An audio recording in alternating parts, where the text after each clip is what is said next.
people. So today we'll be talking about the post that I saw. If you hear any noises in the background, it's my baby. Mama. Yeah. And so we're here where it says hiring someone to clean when I have OCD. When I saw that title, I was like, oh my goodness. Okay, I gotta read this. So it says here, I struggle with severe OCD, especially contamination-related OCD. This makes me worry a lot about certain cleaning practices and whether they're done in ways that feel safe to me. For example, I get very anxious about things like whether disinfectants are left on surfaces long enough to work effectively, or whether cleaning tools like cloths or sponges are being used in ways that might cause cross-contamination between areas like bathrooms and kitchens, or within one room like toilets and sinks. These are just a couple of examples of the kind of things that go through my mind when I'm cleaning myself, and they can get pretty overwhelming. I've never hired a house cleaner before, but my family and I are at a point where we really need some help. I want to start by saying I have a lot of respect for house cleaners and the work they do, and I don't want to offend anyone with my question. I'm just looking for honest advice. I know that most people probably don't worry about these things as much as I do, but I'm trying to figure out how to balance my anxiety with trusting someone else to clean our home. I also don't want to be disrespectful by standing over someone's shoulder or micromanaging, which I know would not be fair to the cleaner. For those of you who have hired cleaners or are professional cleaners yourselves, how do you recommend I approach this situation? Are there ways to discuss specific cleaning methods or preferences without offending someone? What should I look for when hiring? Give me a second. Don't touch that. No. Váyase para allá. Véngase para acá. Ándale. Para acá. Ándale. Go, go, go. Go, go, go. Okay. Sorry, he was touching the blinds. And the blinds, they will break. Yeah. Are there ways to discuss specific cleaning methods or preferences without offending someone? What should I look for when hiring someone to ensure they're the right fit for my... Hey! No touch it. No. It's not funny. Come here. Let's get you all the way over here so you don't touch it. Okay. So it says, what should I look for when hiring someone to ensure they're right fit for my situation? Is someone who deep cleans approaching things differently in areas I'm anxious about than hiring a cleaner to come on a constant basis? So, as you know, I used to do house cleaning, not no more. It's more of like, I already have an idea of how house cleaners would work. Basically, I would say this person would be extremely hard to deal with, as she already knows herself. And I personally would have such a difficult time deciding how to charge her, how to determine the situation. It comes with a lot of rules and regulations just specifically for her and to accommodate her situation. So keep in mind, anywhere you go, if it's a job or if it's to provide services or to provide something to someone and they have an accommodation, it costs money to be able to provide that accommodation, Like this type of situation will cost me money, and having the girls trained specifically in her own way. Hey, do not touch. No. Donan. It's not funny. It's not funny. Come here. Ven aquí. You don't come here for me. You come here for the phone. Stop it. So, in my perspective, it'd be one of those type of clients you want to provide a really high price, and even with the high price, it would just be so much to deal with. It's like you want to kind of make them run away from you. You don't want them to stick around. That's the type of customer I feel like they would overwhelm me, and I just could not take that type of responsibility.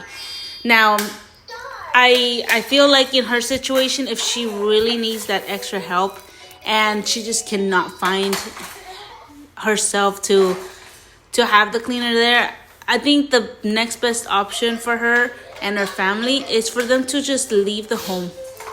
Leave the home, hang out, do something, distract yourself, and then have the house cleaner come in and clean the home. Now, she would have to have awareness that they're not going to actually clean the home, because in her mind, her form of cleaning is specifically certain tasks, certain situations, and it's just overwhelming, and it's going to cost her a lot. So to keep her in the same balance as everybody else, I would say for her to just have a mindset that someone's just going to come and pick up. Not clean, pick up. So they're just going to come and pick up, make it easier for her, and then she has to provide that her own cleaning the way she likes it. And the reason why I say this is because sometimes with someone just coming in and maybe mopping the floor, doing the dishes, doing the counters, checking for spots and stains, it's like your side helper, right? They're cleaning all these tasks and all these stuff. Now it may not be to her liking, and she may be expecting where she just comes home, lays down, and she's done for the day. But unfortunately, because of her condition, I would say even if someone did everything she needed or she wanted, she still have that anxiety of wanting to clean it herself, or because she knows better. So then at the end of the day, it's not really about having someone to clean our home. It's just someone to help her pick up. And I think that's the best way to put it for her, just so that she is aware that this person is not going to do a full deep cleaning or the cleaning she expects. It's more of like they're just going to come in there, do the first phase of the cleaning for her, and then all she has to do is check the details for herself, or just for her mind to be at ease. Then there's a comment at the bottom, and it says, until you are further along into your therapy, you are not ready to have a cleaner come into your home. No one is going to put up with it. That's true.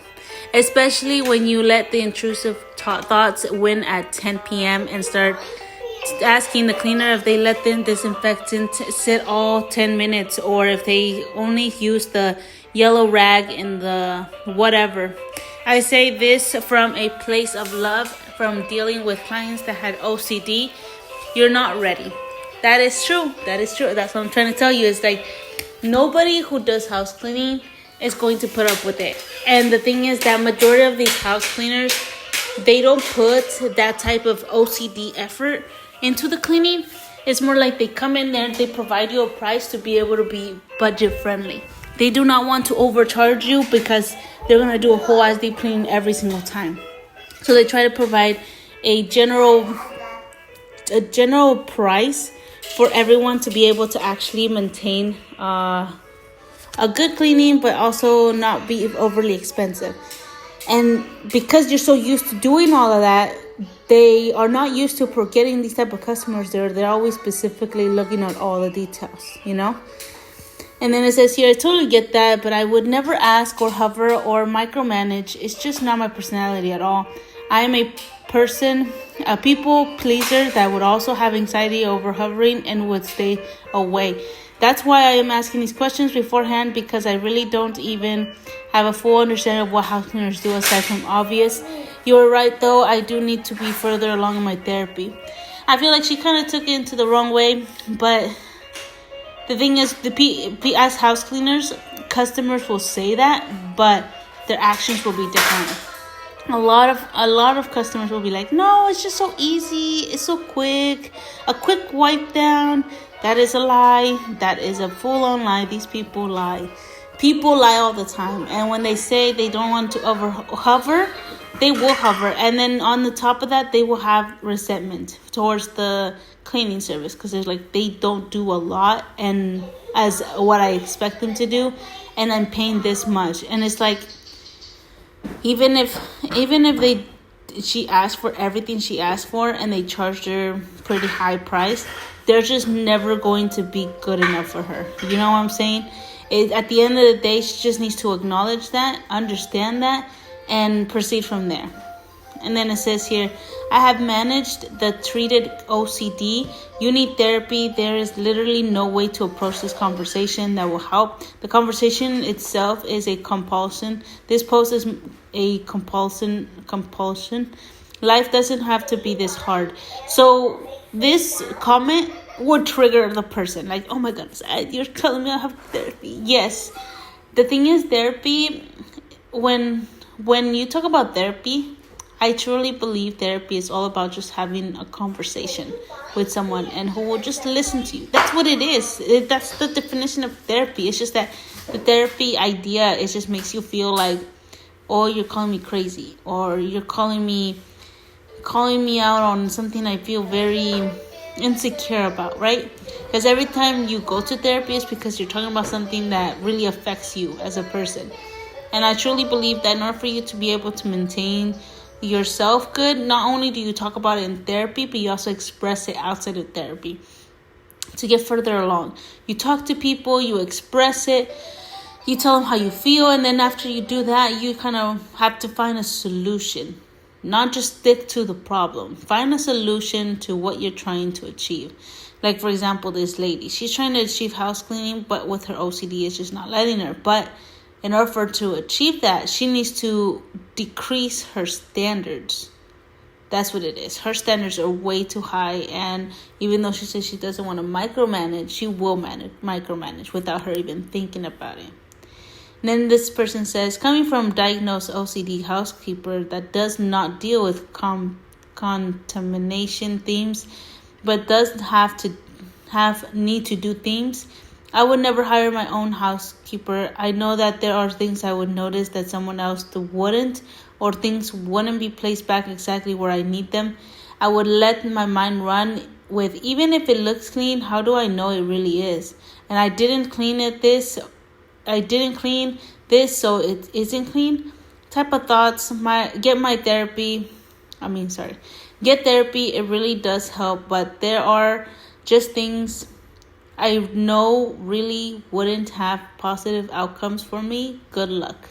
Okay, that's true. That's a nice way of putting it. She didn't just go get therapy or go get some therapy or you need therapy like that. Those type of words kind of make you feel so sad, like something's wrong with me. But this person kind of expressed it like, get therapy. It really does help. Like, it's not a bad thing. So just keep in mind when you're trying to write to someone about it, just be nice about it. I work specifically with high-end clients such as yourself. Give yourself some grace here. You've got personal boundaries that deserve to be respected. But when the right cleaner comes into your world, trust in them to listen to your needs and work alongside you. I do a lot of body double, so my clients with anxiety don't feel like I'm intruding, and they got to have a say. So in the process, just know to come at a higher rate, but you get what you pay for. I'm patient and understanding, but I also work my butt off to accomplish the task at hand. If you're ready to relinquish a little control and welcome someone in to help you, there's people out there to help. You deserve to have peace and cleanness in your environment. You matter.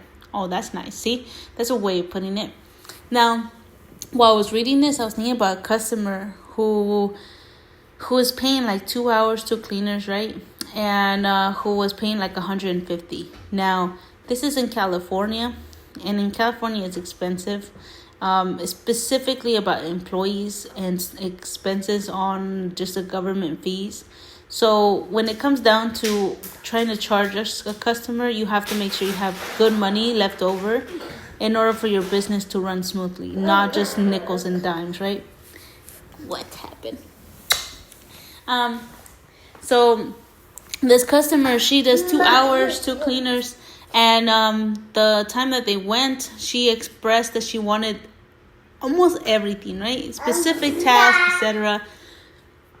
I told her, okay, here's your priority list. You only have 2 hours of cleaning. Now, customers never understand what it means when someone's telling you 2 hours. 2 hours means 2 hours, girl. The girls don't do, or the guys don't do more than 2 hours if the time ends. Like, that's all you get. And so the girl provides me the priority list, and I set up the priority list, and I tell her we're going to try to finish as much as we can, do what we can. Now, the girls that were assigned to that customer, they always try to finish everything as fast as possible. Like, their goal is to make sure the customer is happy. They always do that. These girls that I sent are not thinking about making time. Specifically the leader. The leader just wants to get in and out. She is not the type of person where she likes to make hours and hours of work just so she can get paid more hours. No. She knows her schedule. She knows what she needs to do. She knows, since she's been with us for a long time, she just does what she needs to do and get going. And so I send these girls, and the lady was like, oh, they didn't do this and they didn't do that.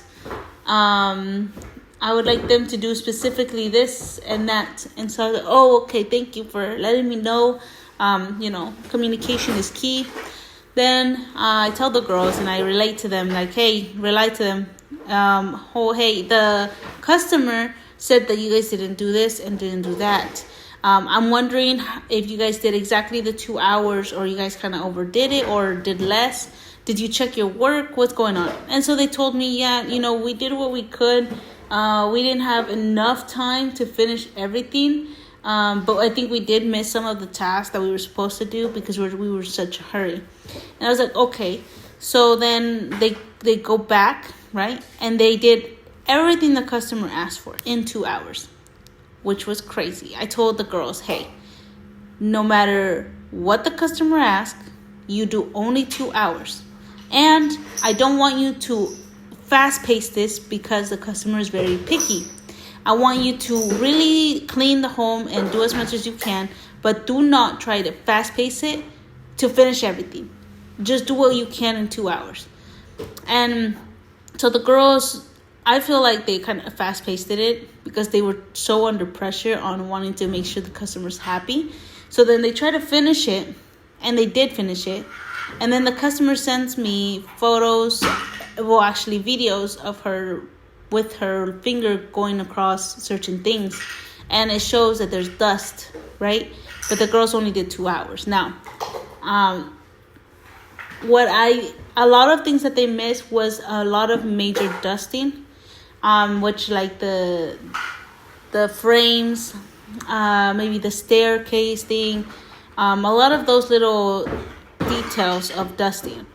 And so I told the customer, I said, okay, thank you for relaying this to us. So we took the action of grabbing those videos, which was amazing, but at the same time, very bad to have as the customer provide me. And so what? You lying. Come. So the customer provides me these videos, and I grab them, put them into a video all together, and then we have a meeting with the girls. And we express to them, look what the customer did. They put their finger over everything to verify that everything looks good. Now, this customer is very attentive to everything about the cleaning. So you have to make sure to double check your work. If you checked it once, you check it again. And so we told them, I want you to implement this type of technique the customer did. I don't want you just going into a room, walking around, checking if there's any dust. No, I want you to grab a glove, pass your finger through it, and check it. And the girls were like, okay, yes, we will do that. So then they get sent out over there, right? But I told the customer, this is the task that the girls will do today. And the only thing is, we told the girls they have to take it slow. And I said that to the customer because even though her service is by hour, no customer by hour wants their cleaners to be slow. They want them to be fast. But the thing is, you can't have them fast and do a good work. And you can't request slow and finish everything, specifically for hourly. So I told her, so the girls are going to do as much as they can. They're not going to fast pace it. They're going to try to take it slow. And they're going to double check their work. And the customer's like, okay. Well, what else can she say? Because she keeps complaining about the service being, like a lot of times being left undone. When they finish a room, right? So I told them, don't go to the next room until you actually verify that everything is good. And if there's no time to finish everything, then that's all we can do. The girls went out there, did the work, everything went well. The customer didn't text us no more. I think she just kind of realized, like, this is what I'm paying for. You get 2 hours, 2 cleaners, that's it. I also offered her a fixed rate where she verified that each task will be verified finished, right? But what is it called? If the customer doesn't want that, they can go for the hourly. And she didn't choose the fixed rate because it's more expensive. It's a lot higher than $150 specifically for everything she's asking for. So we haven't had any complaints after that. But I think our videos really helped understand what we could do better in improving our checking up on our dusting, informing the girls like this is what we expect out of you guys to check your work. That really helped. But there's going to be customers like that. There's going to be customers with OCD. And I bet the lady who was talking to us about it has OCD. The thing is that we're not going to clean to her high expectations, checking every single corner, because house cleaners are not robots. They are human beings. So they will do the cleaning, and most likely some task will be left unchecked. It's just human nature. These girls are in a hurry, wanting to finish the work, but also make the customer happy. So when they feel like the time is running out, when they have another home right after, and they have another home after that, and this customer is demanding that everything looks good, these type of tasks can be unchecked. And then customers who actually pay for the service to be done, the girls get more time and more freedom to go slower, check their work, double check and everything that looks good. Even though they finished early, they have that extra time to check their service. If everything has been checked and they actually maintain everything that's going good, just because they do less time than their previous service does not mean the price will go down. That's why the price is there. And also the fixed rate is all based on making sure that the service is all finished and done. Okay, I'm going way too far into this. It's because the house cleaning community and all the rules and regulations that come with it, you go from one place to another. So I'm just going to end it here. Thank you for coming in. If you guys have any questions, make sure to leave a comment below and what your experience is with other customers and their needs.